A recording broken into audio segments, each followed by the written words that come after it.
जय श्री राम। आज हम बात करेंगे केतु ग्रह के लक्षणों के बारे में। यह वीडियो उन लोगों के लिए भी है जिनके पास अपनी जन्म पत्रिका नहीं है और उन लोगों के लिए भी है जिनके पास अपनी जन्म पत्रिका है या वो थोड़ी बहुत जानकारी अपनी जन्म पत्रिका देखने में रखते हैं कि मेरा कौन सा ग्रह कहाँ बैठा है। केतु ग्रह के सिर्फ लक्षणों के आधार पर आप कैसे पता लगा सकते हैं कि केतु ग्रह आपके फेवर में है या नहीं है।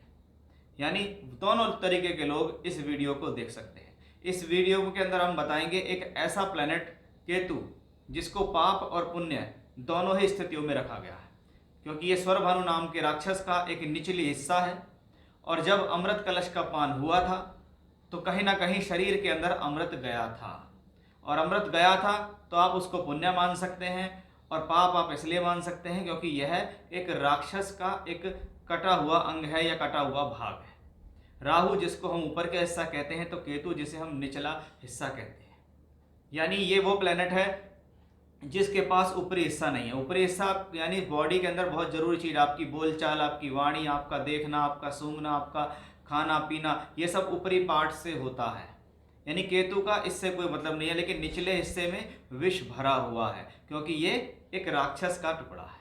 अब कुछ ऐसे लक्षण मैं आपको बताने जा रहा हूँ जिसको आप अपने ऊपर लागू कर सकते हैं, अपनी कुंडली पर लागू कर सकते हैं और पता लगा सकते हैं कि केतु ग्रह आपके लिए या शुभ है या अशुभ है। सबसे पहले अगर केतु ग्रह को अगर हम अधिकतर देखते हैं तो लोग बाग इसके बारे में बहुत बात करते हैं कि केतु का कहीं ना कहीं आध्यात्म और मोक्ष से जुड़ाव होता है। वो सभी लोग जिनकी कुंडली के अंदर केतु ग्रह 4, 8 और 12 नंबर की राशियों में बैठे हैं, यानी कर्क, वृश्चिक और मीन राशि के अंदर बैठे हुए हैं, ऐसे लोगों का कहीं ना कहीं ईश्वर के प्रति झुकाव, आध्यात्म से संबंधित स्थितियां देखी जाती है। या हम यह भी कह सकते हैं कि ये लोग, क्योंकि ये राशियां क्या हैं, धर्म त्रिकोण मोक्ष त्रिकोण राशियां कहलाती हैं। 4, 8 और 12 इनके अंदर केतु जाते हैं तो व्यक्ति के अंदर इस प्रकार की भावनाएं जागृत होती हैं कि मैं मोक्ष को ले लूं, मैं ईश्वर के प्रति अपनी साधना को लगाऊं, इस प्रकार की स्थिति। इसके विपरीत वो सभी लोग जिनको पूजा पाठ में परेशानी आ रही है, जो लोग ध्यान लगाना चाहते हैं और वो अपना ध्यान नहीं लगा पा रहे, आध्यात्म में जाना चाहते हैं, आध्यात्म में नहीं जा पा रहे हैं, योगा प्राणायाम में जाना पा रहे हैं तो उसमें जा नहीं पा रहे हैं, मोक्ष के लिए रास्ता ढूंढना चाहते हैं लेकिन मोक्ष प्राप्त नहीं हो पाता, कहीं ना कहीं उनकी संगत, उनके सोच और विचार बिना वजह के कार्य, बिना वजह की बातों में इन्वॉल्व हो रहे हैं, भटकाव हो रहा है। यानी आप सही मार्ग पर जाना चाह रहे हैं लेकिन कोई ना कोई स्थिति, परिस्थिति, व्यक्ति विशेष, कोई लक्षण, कोई तत्व आपको उस तरफ जाने नहीं दे रहा, तो समझ लीजिए केतु आपको डिस्टर्ब कर रहा है और केतु ग्रह की वजह से आप उस तरफ नहीं जा पा रहे हैं। अगर आपको यानी पति या पत्नी किसी को भी संतान प्राप्ति में परेशानी होती है, संतान का देरी से होना, संतान का कष्टों से होना, तो इसमें भी कहीं ना कहीं केतु का रोल आता है, क्योंकि कहीं ना कहीं संतान हमारे जीवन में वो होती है जिसका हम ऋण चुकाते हैं। हम अपने संतान के लिए पूरे भविष्य में, यानी वर्तमान, भूतकाल, भविष्य सब उसके बारे में सोचते हैं, इसके लिए क्या करें, कैसे करें। इसका केतु से संबंध आता है क्योंकि केतु का संबंध हमारे पिछले जन्म के कर्मों के आधार पर है। इसलिए हमने जैसे कर्म किए हैं उसके हिसाब से ही आपकी संतान आपको मिलती है। अब किसी भी स्त्री या पुरुष के अंदर संतान पैदा करने के गुण होते हैं लेकिन वो बाहरी रूप से दिखाई नहीं देते। अगर पुरुष के लिए कहें तो पुरुष ग्रंथि और स्त्री के लिए कहें तो स्त्री ग्रंथि, दोनों आपस में मिलकर संतान को उत्पन्न करती हैं। यानी इसके अंदर अगर इंटरनली अगर प्रॉब्लम है तो हमें पता ही नहीं लग पाता कि आखिर प्रॉब्लम कहाँ है, कैसे है। आज के समय में तो इसकी बहुत सारी जांचें वगैरह होती हैं, तब कहीं जाकर पता लगता है। बहुत बार तो बहुत सारी जांचें होती हैं, सब कुछ ठीक आता है, फिर भी नहीं होता, यानी केतु ने उस चीज़ को छुपा लिया है। तो केतु अगर आपको सर्जरी से संतान दे रहा है, संतान प्राप्त करने में परेशानी है, मिसकैरेज है, संतान डिले है, तो इसका कहीं ना कहीं केतु से ही संबंध है। केतु के कारण वो प्रॉब्लम हो रही है। और इसके विपरीत अगर सब चीज़ें समय पर हो रही हैं तो समझ लीजिए केतु आपके फेवर में है और आपकी संतान भी भविष्य में आपका सहयोग करेगी और आपका नाम रोशन करेगी। केतु के लिए कहा गया ये मामा और नाना का कारक भी कहा जाता है। यदि आपका पैदा होने के बाद आपको मामा या नाना पक्ष का सुख नहीं मिला, नाना का सुख नहीं मिला, मामा का सुख नहीं मिला, या उनका परिवार, मामा और नाना का परिवार सुखी समृद्ध नहीं है, क्राइसिस में है, प्रॉब्लम्स में है, तो हम इसको कह सकते हैं भाई केतु आपका पीड़ित है। और आपके खराब केतु के लक्षण आपके ननिहाल पक्ष में भी देखे जाते हैं। त्वचा रोग के बारे में बात करें तो त्वचा से संबंधित परेशानियां यानी स्किन डिजीज जितनी सारी भी होती हैं वो सब केतु से संबंधित हैं।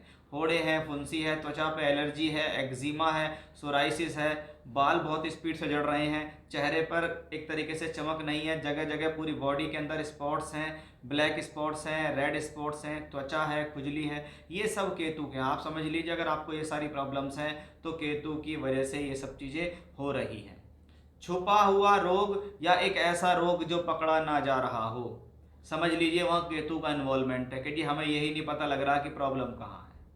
हमने दुनिया भर की जांचें करा ली, टेस्ट करा लिए, जगह जगह डॉक्टर को दिखा लिया, लेकिन हमें यही नहीं पता लग रहा कि एग्जैक्टली रोग कहाँ है। जांच कराने के बाद में भी वो केतु छुप कर बैठ जाता है, यानी वो रोग छुप कर बैठ जाता है और वो आपके सामने नहीं आने देता। इसका मतलब है कि आपका केतु खराब है, उस केतु ग्रह की वजह से आपको प्रॉब्लम हो रही है। इसलिए सबसे पहले आपको केतु ग्रह की रेमेडी करनी चाहिए। उस केतु ग्रह की रेमेडी करने से आपको प्रॉब्लम्स दूर होंगी, आपकी बीमारी सामने आ जाएगी, आपको समस्या ठीक हो जाएगी। मानसिक रोगों में वहम देने का योग भी केतु से आता है। सामान्य तौर पर चंद्रमा का केतु के साथ होना बहुत खराब माना जाता है। चंद्रमा अगर स्वराशि में भी बैठा है, केतु उसके साथ है तो प्रॉब्लम है, क्योंकि स्वराशि का चंद्रमा कर्क राशि का चंद्रमा होता है। कर्क राशि एक चर राशि होती है, एक तो राशि चर राशि, चंद्रमा भी चलायमान और केतु उसे डिस्टर्ब कर रहा है, तो ऐसे लोगों को अनचाहा डर और परेशानी होती है।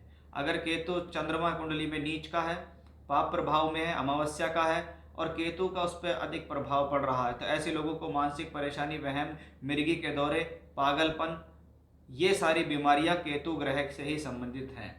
अगर आपको मूत्र मार्ग में किसी भी तरीके से कोई भी प्रॉब्लम्स आ रही है तो आप इसको समझ जाइए कि कहीं ना कहीं केतु ग्रह की वजह से ही आपको ये प्रॉब्लम्स दिखाई देती हैं। बहुत बार किडनी से संबंधित स्थितियों के लिए भी माना जाता है। अगर किसी की कुंडली में कन्या राशि के अंदर केतु बैठा हुआ है तो आप उसे समझ जाइए कि उसको अवश्य ही जीवन में किडनी से संबंधित प्रॉब्लम होंगी। और अगर 6 नंबर की राशि यानी कन्या राशि बहुत अधिक पीड़ित है तो ऐसे लोगों को किडनी से संबंधित परेशानियों के लिए डायलिसिस तक भी जाना पड़ सकता है। यानी मूत्र मार्ग से संबंधित रोग, चाहे वो स्त्री हो या पुरुष, वह केतु की वजह से ही होता है। आप योगा साधना करते हैं, प्राणायाम करते हैं, अध्यात्म में जाना चाहते हैं लेकिन जा नहीं पा रहे हैं, रुकावट लगातार हो रही है, तो समझ लीजिए आपका केतु ग्रह खराब है। खराब आदत की लत लगना, मान लीजिए कोई भी आपके अंदर एक खराब आदत है और वो छूट नहीं रही है, चाहे वो स्मोकिंग है, ड्रिंकिंग है, किसी चीज़ का खान पान है, चाहे कुछ भी है, उसकी लत लगातार लग रही है और वो लत आपसे छूट नहीं रही, तो आप इसको समझ जाइए कि केतु ग्रह की नेगेटिविटी आपके अंदर है। केतु नहीं चाहते कि आप उस खराब लत से लड़ें, या कह सकते हैं खराब लत को लगाने वाला ग्रह केतु है। अगर लत लगी है और खराब स्थितियों में हो तो आप समझ जाइए कि केतु ग्रह आपको प्रॉब्लम दे रहा है, उसकी वजह से ये लक्षण आपके अंदर देखे जाते हैं।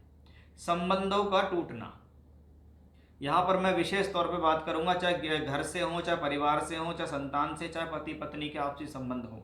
अगर संबंध टूट रहे हैं, संबंधों में मनभेद है, संबंधों में मतभेद हो रहा है, किसी अन्य व्यक्ति विशेष की वजह से प्रॉब्लम है, कि क्या होता है क्योंकि जीवन साथी हस्बैंड वाइफ तो दोनों ठीक है, लेकिन कोई अन्य व्यक्ति विशेष, स्त्री या पुरुष, आपके दोनों के बीच में संबंधों को खराब कर रहा है, चुगली लगा रहा है, तो भी आप समझ जाइए कि ये केतु ग्रह की वजह से, और केतु ग्रह अन्य व्यक्ति विशेष की भूमिका रखते हुए आपके भीतर प्रॉब्लम्स को डाल रहा है। गोपनीय संबंध, शास्त्र कहता है अगर केतु ग्रह का संबंध पंचम भाव, सप्तम भाव और 12वें भाव के स्वामी के साथ बन रहा है या लगन के स्वामी के साथ बन रहा है, और ये संबंध 6, 8, 12 भाव में बन रहा है, या इस संबंध पर 6, 8, 12 भाव के स्वामी का है, तो ऐसे लोगों के एक्स्ट्रा मैरिटल अफेयर्स देखे जाते हैं, ऐसे लोगों के गोपनीय संबंध होते हैं, ऐसे लोग अपने स्त्री या पुरुष के अलावा भी संबंधों में होते हैं। बहुत बार देखा जाता है अगर विवाह से पहले ही केतु से संबंधित ऐसी दशा लग गई तो विवाह से पहले और विवाह के बाद में भी इनके अन्य लोगों से संबंध देखे जाते हैं। पिछले जन्म का फल भोगना भी केतु में आता है, जैसा कि मैंने आपको बताया था संतान से संबंध भी केतु का है। तो पिछले जन्म में हमने अगर कोई पाप और पुण्य कर्म किए हैं, अगर इस जन्म में आप बहुत दानी हैं, धार्मिक हैं, पूजा पाठी हैं, आस्तिक प्रवृत्ति के हैं, तो पिछले जन्म में आपने पुण्य कर्म किए जो इस जन्म में आपका केतु आपको बेहतर मिला। इसलिए मैंने आपको बताया था कि 4, 8, 12 में अगर केतु बैठे राशियों में और उस पर शुभ प्रभाव हो, जैसे शुक्र का, चंद्र का, बुध का और गुरु का, तो ऐसे लोग आध्यात्म के क्षेत्र में आगे जाते हैं। इसके विपरीत अगर केतु खराब भावों में बैठा है और आपको लगातार कष्ट दिए जा रहा है, तो समझ लीजिए कि पिछले जन्म का आप कहीं ना कहीं कर्म फल भोग रहे हैं। तो ये तो थे वो सभी लक्षण जिसको एक सामान्य व्यक्ति विशेष देख सकता है या एक कुंडली वाला व्यक्ति विशेष देख सकता है। अब कुंडली के अंदर शास्त्र कहता है कि ये अशुभ ग्रह है। अशुभ ग्रह में खास तौर पे कहा गया है कि राहु और केतु ग्रह 6, 8, 12 भाव में नहीं होने चाहिए। अगर ये राहु और केतु 6, 8, 12 भाव में बैठते हैं तो जब जब इनकी दशाएं आती हैं तो आपको प्रॉब्लम देती हैं। छठे घर में है तो रोग ऋण शत्रु देंगी, 8वें घर में तो अड़चन दुविधा परेशानियां देंगी, या ये कह सकते हैं कि कोई बैड न्यूज़, कोई अशुभ समाचार मिलता है, रोग के कारण बहुत परेशान रहते हैं, कर्ज के कारण परेशान रहते हैं। 12वें घर में है तो खर्च देता है, नुकसान देता है, खराब कर्मों के द्वारा आपको जेल पहुंचा सकता है, पुलिस केस करा सकता है, कारावास दे सकता है, सम्मान की हानि करा सकता है। राहु केतु के लिए कहा गया कि राहु केतु 6, 8, 12 में बैठकर अगर मारक भाव के स्वामी से संबंध बनाते हैं तो ऐसा ग्रह अपनी दशा में मार्केश दे सकता है, मृत्यु तुल्य कष्ट दे सकता है, बहुत अधिक पीड़ा दे सकता है। साथ ही साथ केतु ग्रह की अपनी कोई राशि नहीं होती, तो वो जिस ग्रह की राशि में बैठते हैं अगर उसका स्वामी केंद्र और त्रिकोण में अच्छे भावों में बैठ गया है, भले ही केतु 6, 8, 12 में बैठ गया, लेकिन उसका स्वामी ग्रह अगर शुभ स्थितियों में बैठ गया है तो वो केतु ग्रह अपनी दशा में आपको परेशान नहीं करेगा, फिर वो उसके स्वामी के अनुसार फल देगा। कहा जाता है कि कुजवत केतु भी मंगल की तरह स्पीडली वर्क करने वाला दिखाई देता है। अगर केतु अशुभ प्रभाव में है तो बहुत स्पीडली आपको प्रॉब्लम देगा, और केतु शुभ प्रभाव में है तो बहुत जल्दी आपको शुभ स्थिति में देगा। केतु ग्रह का कुंडली के अंदर अगर देखें तो मंगल और चंद्रमा और सूर्य, इन ग्रहों के साथ इसका संबंध नहीं होना चाहिए, क्योंकि सूर्य और चंद्रमा पर तो सदैव राहु केतु ग्रहण लगाते हैं। मंगल ग्रह क्या है? एनर्जी का प्रतीक है। कुजवत केतु, मंगल और केतु अगर कुंडली के पहले, चौथे, 7वें, 8वें और 12वें भाव के अंदर शत्रु की राशि में बैठ जाएं, ध्यान रखिएगा, शत्रु की राशि में हो, नीच की राशि में बैठ जाएं, तो ऐसा प्लैनेट अपनी दशा में बहुत अधिक खराब फल देता है। वैवाहिक संबंधों को खत्म करता है, जीवन साथी के साथ संबंध खत्म करता है, पारिवारिक कलह करता है, क्रोध देता है, अनुशासनहीनता देता है।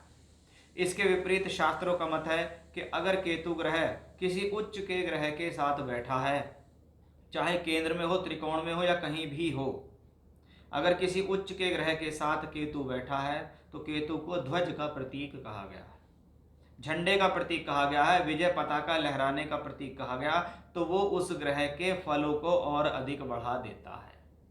केतु ग्रह का शनि से प्रभाव ना ही हो तो अच्छा है, अदरवाइज आपके कर्मों के अंदर कहीं ना कहीं प्रॉब्लम्स आएंगी। आप अच्छा खासा कर्म करते हुए भी अपने ट्रैक से भटक सकते हैं, ये भी इसी चीज़ों में देखा जाता है। सामान्य तौर पर केतु का केंद्र त्रिकोण में बैठना, केंद्र त्रिकोण के स्वामियों के साथ होना, उनके स्वामियों से दृष्ट होना केतु ग्रह के द्वारा अपनी दशा अंतरदशा में राजयोगकारी फल देने में सक्षम दिखाई देता है। तो केतु ग्रह के लिए सबसे पहले देखें वो कहाँ बैठा है, किस भाव में है, किस ग्रह की राशि में बैठा है और वो आपको कैसे फल देना चाहता है। अगर वो शुभ ग्रह की राशि में है, केंद्र त्रिकोण में है, शुभ ग्रहों के साथ है तो राजयोग देगा। शुभ ग्रह की राशि में है लेकिन अशुभ ग्रहों का प्रभाव है तो वो आपको मिला जुला फल देगा। अशुभ ग्रह की राशि में, अशुभ भावों में, अशुभ ग्रह के स्वामियों से दृष्ट है तो वो आपको बहुत खराब फल देगा। अब ऐसी स्थितियों में केतु की जानकारी के बाद कुछ उपाय मैं आपको बताता हूँ, जिन उपायों को करने से अगर कोई भी सिम्टम्स आपको अपनी लाइफ में इस तरीके के दिख रहे हैं जैसे मैंने आपको बताए हैं, तो आप इन उपायों को कर सकते हैं। सबसे पहले एक शास्त्र कहता है कि जो पलाश के पुष्प होते हैं, अगर केतु की वजह से बहुत ज़्यादा प्रॉब्लम आ रही है तो पलाश के पुष्प अगर आपको कहीं मिल जाएं, आप उन पुष्प को अपने नहाने की जो बाल्टी होती है उसमें पानी में डाल दीजिए और 10 से 15 मिनट उसमें पड़े रहने दीजिए। उसके बाद उससे स्नान कराइए। तो केतु ग्रह के लिए एक बहुत अच्छा उपाय माना जाता है कि पलाश के पुष्पों से आप नहाएं। ऐसा आप बुधवार के दिन करेंगे या शनिवार के दिन करेंगे तो शुभ माना जाता है। राहु हो या केतु, इन दोनों ही ग्रहों को सर्प से जोड़ा गया है, और जहाँ सर्प की बात होती है वहाँ भगवान शिव, भगवान गणेश और भगवान विष्णु की बात होती है, क्योंकि यही तीनों हैं जिनके पास सर्प हैं। इसलिए राहु हो या केतु, बिना भगवान शिव की आराधना के तो आपके कष्ट कटेंगे ही नहीं। तो इसके लिए आप शिवलिंग पर जल चढ़ा सकते हैं, रुद्राभिषेक करा सकते हैं, रोजाना मृत्युंजय मंत्र की माला का जाप कर सकते हैं, या आप रोजाना रुद्र गायत्री मंत्र का जाप करेंगे तो भी आपके लिए शुभ होगा। केतु के लिए कहा गया है भगवान गणेश की उपासना करना भी केतु को शांत करता है। तो आप गणेश जी से संबंधित कोई बीज मंत्र या संकट नाशन गणेश स्तोत्र या गणेश अथर्वशीर्ष स्तोत्र का पाठ कर सकते हैं, या केतु का पौराणिक मंत्र, जो केतु का वैदिक और पौराणिक मंत्र है, आप उसको सर्च कर सकते हैं, थोड़ा बड़ा होता है, उसको जपने से भी आपको फायदा मिलेगा। यहाँ बीज मंत्र जपने से फायदा नहीं आपको मिलना है। ऐसी स्थिति में आप कोशिश करें, मेडिटेशन भी करेंगे तो आपके लिए शुभ रहेगा। तो ये सभी वो मैजिकल उपाय हैं जिनको अगर आप अपने जीवन में डालते हैं तो ऐसी कोई भी प्रॉब्लम है, आपको जितने भी मैंने आपको उपाय बताए हैं, उन उपायों में से अगर मैंने आपको 6 उपाय 7 उपाय बताए हैं तो कम से कम 2 या 3 उपाय अपने जीवन में डालिए और उनको लगातार करने की कोशिश कीजिए। 3 महीने, फिर 6 महीने, फिर 9 महीने, फिर 12 महीने, इसमें जैसे जैसे करते चले जाएंगे वैसे वैसे आपको पॉजिटिव रिजल्ट अवश्य ही मिलेगा। तो ये था मेरा आज का एक विषय कि केतु ग्रह के ऐसे कौन से लक्षण हैं जिनको एक सामान्य व्यक्ति और एक कुंडली वाला व्यक्ति देख सकता है, पता लगा सकता है कि उसके जीवन में इस प्रकार की प्रॉब्लम जो हो रही है वो केतु की वजह से हो रही हैं, और इन उपायों से आप उन समस्या को हल कर सकते हैं। जय श्री राम।